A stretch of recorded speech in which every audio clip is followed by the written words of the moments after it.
लगा दो ना। तो क्या करेगी घी खाकर? तेरे लिए नहीं है घी, सिर्फ तेरे भाई की रोटी में ही लगेगी। हाँ माँ, सही कहा।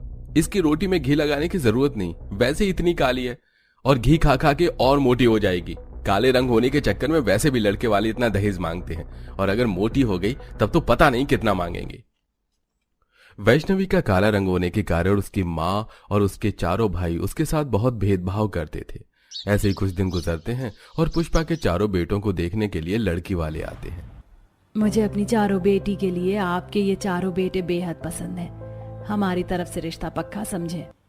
सभी लोग हंसी मजाक करते चाय नाश्ता कर रहे होते हैं। तभी चारों लड़कियों में से हिमानी की नजर दूर खड़ी वैष्णवी पर जाती है। मम्मी जी, वहाँ दूर खड़ी वो लड़की कौन है काले रंग की? मैं देख रही हूँ वो कब से हमारी तरफ देखी जा रही है।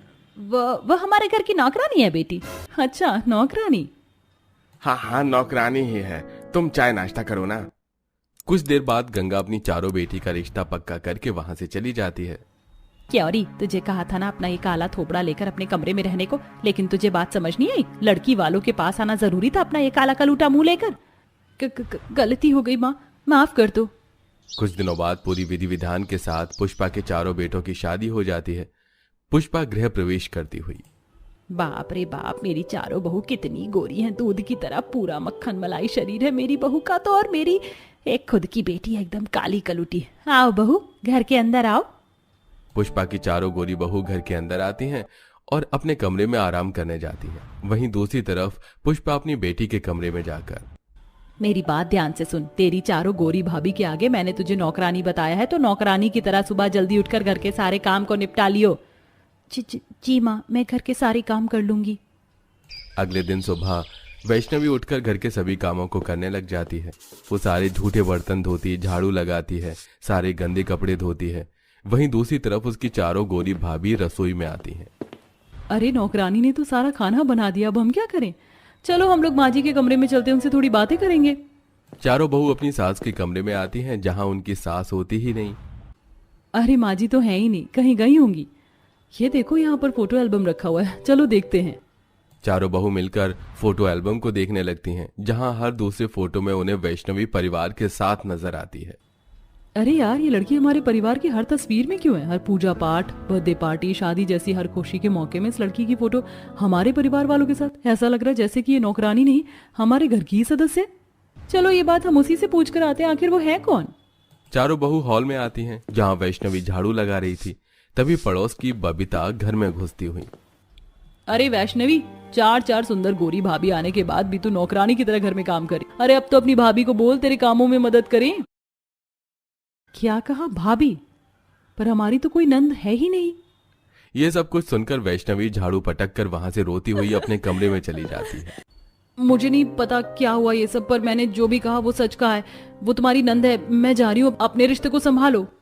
वैष्णवी के चारों भाभी कमरे के अंदर आती हैं। आखिर क्यों तुमने अपना परिचय हमसे नहीं करवाया? क्या हमसे कोई गलती हुई जो हमारी इतनी सुंदर और प्यारी नंद ने हमसे बात करना तक जरूरी नहीं समझा, और इतने दिनों से गैरों की तरह हमारे साथ रह रही थी? नहीं भाभी, ऐसा मत बोलिए, ऐसा नहीं है। मेरी तो चारों गोरी भाभी बहुत सुंदर है और मुझे बहुत पसंद है। तो सच क्या है?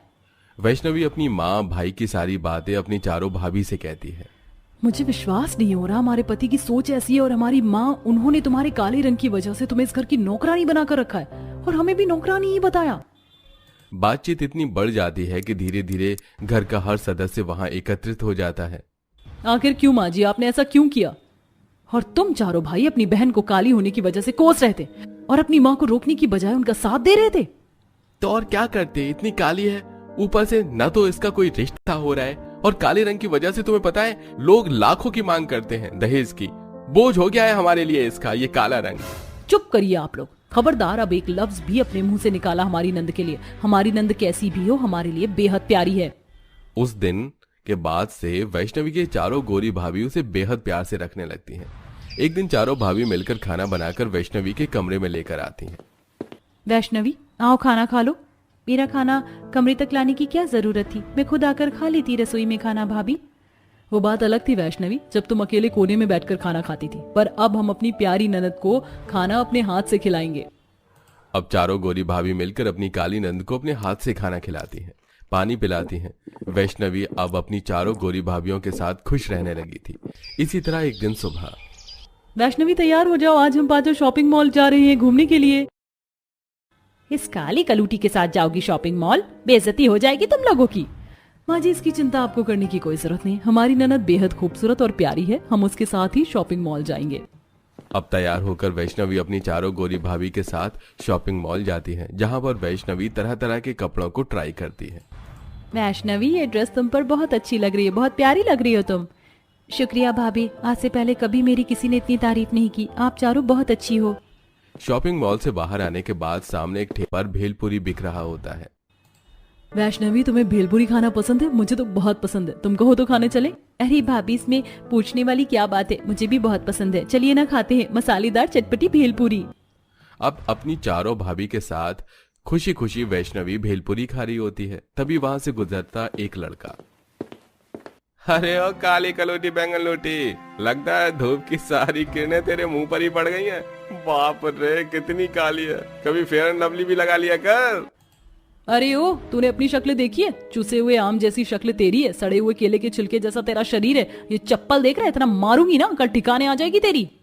अरे रहने दीजिए मैडम, इन आवारा लड़कों से मुंह मत लगिए, इनका तो रोज का काम है लड़कियों को छेड़ना। चारों गोरी भाभी अपनी काली नंद को प्रोटेक्ट करती हैं और वहां से घर आ जाती हैं। ऐसे ही कुछ दिन गुजरते हैं और एक दिन लक्ष्मी कहती है, शीतल, डॉली, हिमानी, मैं क्या सोच रही थी कि अब हमें हमारी प्यारी नंद के हाथ पीले कर देने चाहिए। हाँ, तुम सही सोच रही हो, और हर लड़की का सपना होता है दुल्हन बनने का। और सच कहूँ तो मेरी नजर में एक लड़का भी है जो यहीं किशनगंज में रहता है। अब अगले ही दिन डॉली अपनी दोस्त पुनीत को चाय पर बुलाती है। वैष्णवी चाय लेकर पुनीत के पास आती है। पहली ही नजर में वैष्णवी पुनीत को पसंद आ जाती है।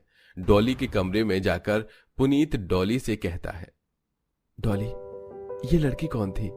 ये लड़की पहली नजर में ही मुझे भा गई। सच में? वैसे ये मेरी ननद है, और सच कहूँ तो मैंने तुम्हें बुलाया ही उसके लिए था, पर मुझे लगा कि शायद उसका काला रंग तुम्हें पसंद आए ना आए। रंग से क्या होता है डॉली, मुझे तो उसकी सादगी भा गई है।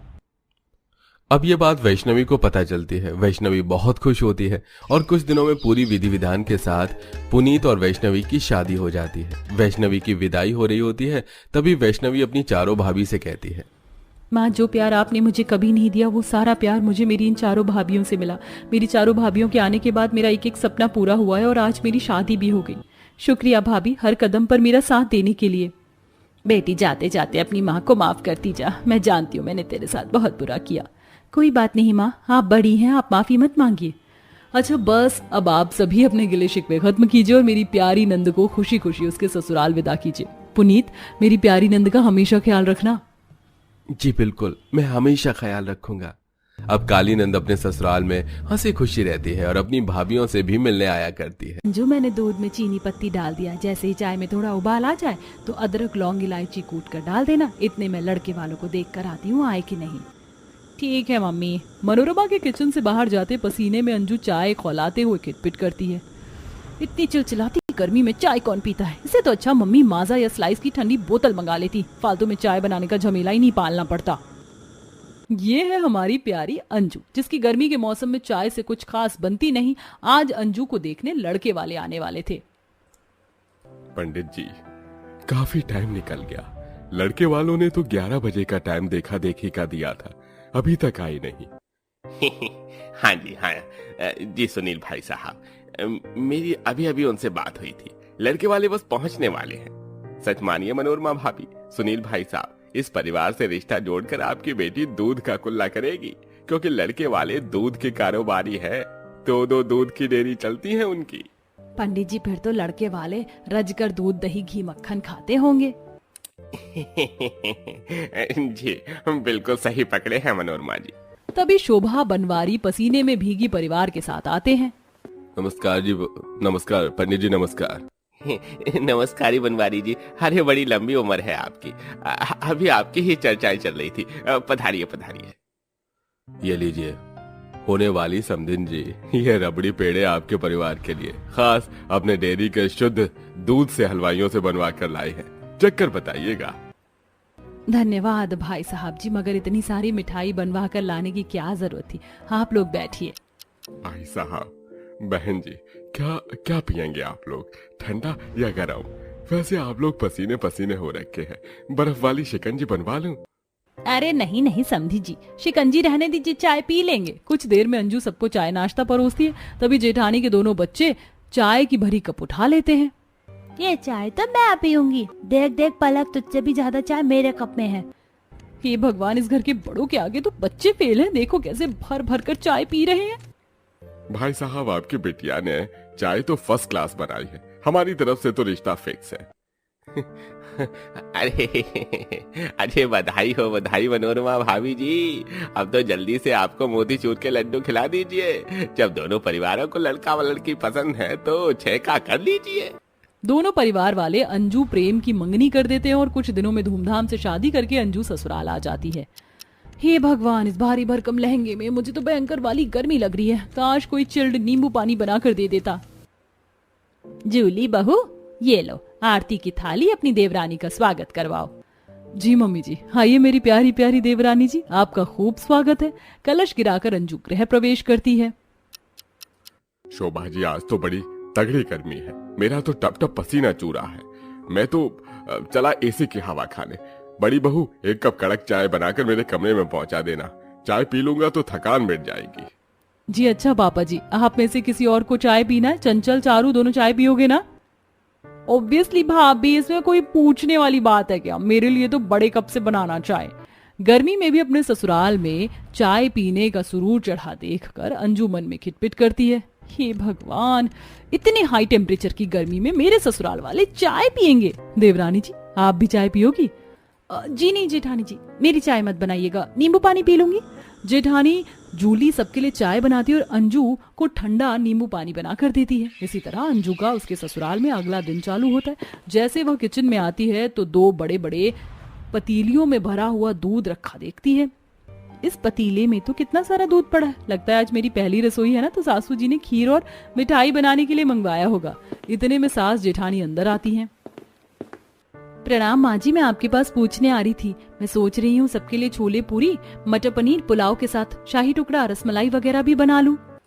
अरे बहू, इस दूध में मिठाई नहीं बल्कि चाय बनेगी। इतने सारे दूध में चाय बनाने की बात से अंजू चौंक जाती है। क्या कहा? इतने सारे दूध में चाय बना दूं?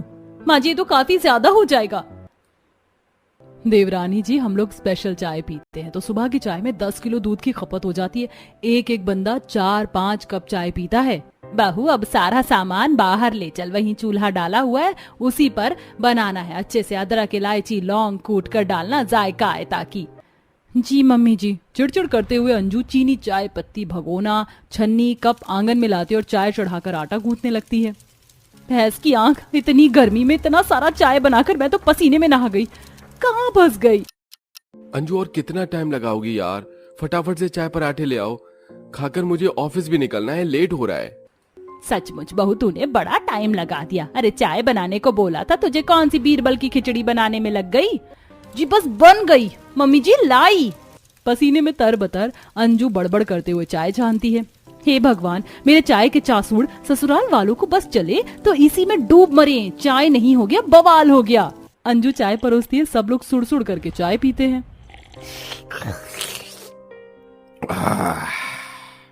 वाह नहीं बहू, चाय तो तुमने एक नंबर की बनाई है। एक कप और पिला दो। पर पापा जी, आप इतनी गाढ़ी दूध की चाय ऐसे ही पी गए? एक आधा पराठे के साथ खा लीजिए, वरना खाली पेट चाय पीने से पेट में गैस बन जाएगी। अंजू की हिदायत देने पर बनवारी आग बबूला हो जाता है। अरे बहू, मेरा हाजमा दुरुस्त है, तू चाय डाल। अंजू बहू, तूने चाय को अच्छे से खौलाया नहीं, दूध में कच्चापन है। दोपहर के टाइम अच्छे से उबालना चाय। क्या आप लोग दोपहर में भी चाय पियेंगे? खाना पीना नहीं खाएंगे क्या? भाभी, आप इतना शॉकिंग रिएक्शन क्यों दे रहे हो? जिसके घर में खुद दूध की डेयरी चलती हो, उनके 3-4 टाइम चाय पीना तो आम बात है। हे भगवान, मेरा तो ये सोच कर ही फेफड़े बाहर आ रहे हैं। इतनी आग बरसती गर्मी में मुझे दोपहर में चूल्हे पर चाय बनानी पड़ेगी। चाय के बर्तन साफ करते हुए दोपहर ढल जाती है। तभी देवर जेठ डेयरी बंद करके बड़े बड़े दूध के डिब्बे घर ले आते हैं। ये लो अंजू, दोपहर की चाय के लिए दूध। चाय चढ़ा दी? दोबारा चाय बनाने की बात से अंजू का मुंह सड़ जाता है। जी जेठ जी, बस अभी चढ़ाती हूँ। हे भगवान, इस चाय पीने वाले ससुराल में शादी करके मैं तो बड़ा पछता रही हूँ। चिढ़े मिजाज से अंजू चूल्हे पर चाय बनाती है, जहां दोपहर के चमकते सूरज के चलते उसके शरीर पर लाल लाल दाने निकल जाते हैं। काफी लू भी चल रही थी। तौबा तौबा तौबा, इस तपतपाती धूप में चाय बनाकर मेरा तो कचुम्बर निकल गया। तभी जेठानी के दोनों बच्चे स्कूल से आकर बस्ता पटकते हुए सीधा चाय की खुशबू सूंघ कर बाहर आते हैं। चाचा चाचा फटाफट से हमको चाय दे दो, फिर हमें होमवर्क करना है। अंश, पलक, बच्चे ज्यादा चाय नहीं पीते। मैंने रोटी सब्जी बना कर रखी है, जाकर खा लो। नहीं, हम भी चाय पियेंगे तो पियेंगे। दोनों बच्चों को हल्ला गुल्ला मचाते देखकर जेठानी आती हैं। अंश, पलक, बच्चों, तुम दोनों यहाँ क्या कर रहे हो? पैर नहीं चल रहे? अंदर चलो। मम्मी देखो ना, चाची चाय देने से मना कर रही है। अरे बच्चों, तुम दोनों को ब्रेड मक्खन के साथ चाय दूंगी, चलो अंदर। बड़ी तो बड़ी, इस घर के बच्चे भी एकदम लतखोर हैं। इसी तरह गर्मी में बेचारी अंजू का दिन ससुराल वालों को चाय पिलाते पिलाते गुजर जाता है। देखते देखते अंजू की शादी को 2-3 सप्ताह गुजर जाते हैं और गर्मी का तापमान भी चरम पर पहुंच जाता है। मम्मी, ये सुबह सुबह मेरे पेट में खलबली क्यों मच रही है? इतनी गर्मी में चाय पीने का नतीजा है। गुड़गुड़ पेट पकड़े अंजू चूल्हे पर चाय छोड़कर बाथरूम की तरफ भागती है। कौन है अंदर? दरवाजा खोलो। भाभी, मैं हूँ अंदर। चारू, जल्दी से बाहर निकलो, नहीं तो बाथरूम के बाहर खड़े खड़े ही मेरा रायता फैल जाएगा। भाभी, पहले मेरा तो होने दो, कब्ज बनी पड़ी है। इतनी गर्मी में 10-10 कप चाय पियोगी तो कब्जी बनेगी। अगले ही पल चारू गुस्से में बाथरूम से बाहर आती है। भाभी, don't underestimate power of the tea lover, समझिए आप? चाय के खिलाफ कुछ नहीं। लाख समझाने के बावजूद भी अंजू के ससुराल वालों के सर से चाय का फितूर नहीं उतरता। ज्यादा चाय पीने से उन्हें भूख न लगने की समस्या बन जाती है। वहीं सास ससुर का शुगर लेवल बढ़ने लगता है कि एक सुबह इन चाय के दीवाने ससुराल वालों ने मेरी नाक में दम करके रख दिया। आज इन्हें मजा चखाना पड़ेगा। अंजू चिढ़कर चाय में खूब सारी चीनी डालकर उसे खूब मीठा कर देती है। मम्मी जी, पापा जी, जेठानी जी, चारू, चंचल, चाय ले लीजिए। चलो भाई साहब, अपनी अपनी चाय ले लो। एक घूंट चाय पीते ससुर का मुंह चढ़ जाता है। बहू, ये तूने आज की चाय जरूरत से ज्यादा मीठी नहीं कर दी? रसगुल्ले की चाशनी लग रही है। पापा जी, मैंने तो हिसाब से चीनी डाला था। वो इतना लंबा चौड़ा परिवार है ना चाय पीने वाला, इसीलिए अंदाजा नहीं मिल पाया। नाक मुंह सिकोड़ कर ससुराल वाले मीठी चाय भी गड़ागड़ पी जाते हैं, लेकिन सबकी जुबान चिप चिप करने लगती है। मगर एक दिन सास की तबीयत बिगड़ जाती है। परिवार वाले घबरा कर डॉक्टर को बुलाते हैं। डॉक्टर साहब, कोई घबराने वाली बात तो नहीं है? देखिए, आपकी माँ का शुगर लेवल और ब्लड प्रेशर काफी ज्यादा बढ़ा हुआ है। अगर इन्हें चंगा भला रहना है तो चाय छोड़नी पड़ेगी। आप लोग चाय और स्वास्थ्य में से कुछ एक को चुन लीजिएगा आप। डॉक्टर के समझाने पर अब शोभा के साथ साथ घर के पूरे परिवार वाले भी ज्यादा चाय पीने से परहेज करते हैं। वहीं गर्मी के मौसम में चाय बनाने की समस्या से हमारी बहू अंजू को भी छुटकारा मिल जाता है।